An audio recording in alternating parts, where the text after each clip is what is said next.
উপস্থিত আজকের এই প্রোগ্রামের সম্মানিত প্রধান অতিথি বড়াইগ্রাম গুরুদাসপুরের গণমানুষের নেতা, বড়াইগ্রাম গুরুদাসপুরের নয়নের মণি, বড়াইগ্রাম গুরুদাসপুরের আসনের এমপি প্রার্থী আমাদের সকলের প্রিয় ভাই মাওলানা আব্দুল হাকিম উপস্থিত আছেন।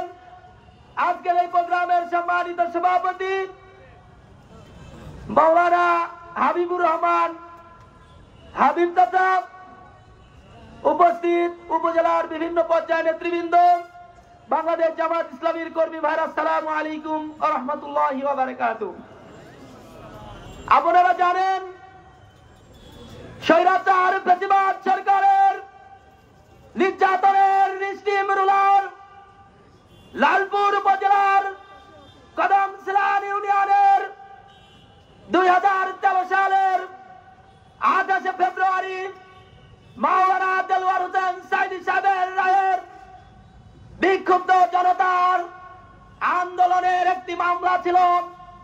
সেই মামলাতে স্বৈরাচার ফ্যাসিবাদ স্বৈরাচারী হাসিনার অবৈধ ট্রাইব্যুনালে আমাকে সহ আমার বাবা সহ 12 জনকে লাইফ সাজা দিয়েছিল, যাবজ্জীবন সাজায় দণ্ডিত করেছিল। সম্মানিত ভাইরা আমার, আমাদের সেই নেতার কথা বলতে চাই। এটিএম আজাউরুল ভাই বলেছিলেন, বের হয়ে বলেছিলেন আমাকে তারা ফাঁসির মঞ্চে নিয়ে যেতে চেয়েছিল। আজকে আমাদেরকে তারা জনতার মঞ্চে নিয়ে এসেছে। সম্মানিত ভাইরা আমার, রাখে আল্লাহ মারে কে, মারে আল্লাহ রাখে কে।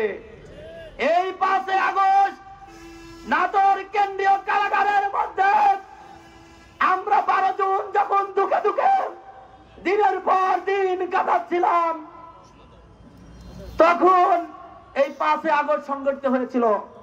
আমরা 5 আগস্টের সেই আনন্দ উপভোগ করতে পারি নাই। আজকে মনের কাছে আত্মতৃপ্তি লাগছে। 5 আগস্ট 1 বছর গত হয়ে গেছে, আজকে 5 আগস্টের আনন্দ ভোগ করছি।